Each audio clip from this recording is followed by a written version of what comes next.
The family of a severely disabled teenager from Pembrokeshire have been to the High Court today to challenge changes to housing benefit.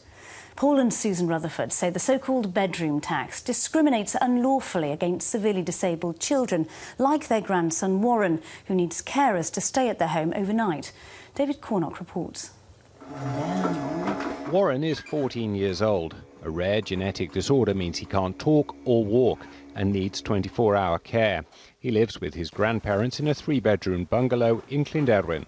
This is the spare room, as you can see. It's not really a spare room. We need this for Warren's essentials.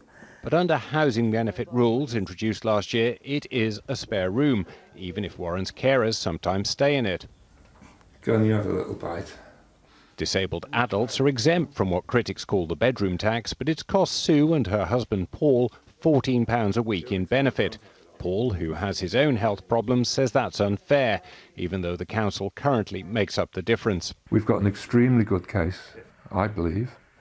We've got an awful lot of support from other housing associations, our own Pembrokeshire Housing. People all over the UK support us. Today, the Rutherfords took their case to the High Court in London to try to get a judge to overturn the rules, backed by campaigners against the benefit changes. The rules allow an extra room for an adult who's disabled and needs an overnight carer, but don't allow an extra room for a child who needs overnight care.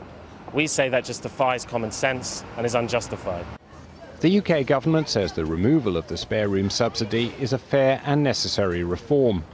The Department for Work and Pensions says it's made money available for councils like Pembrokeshire to help families such as the Rutherfords.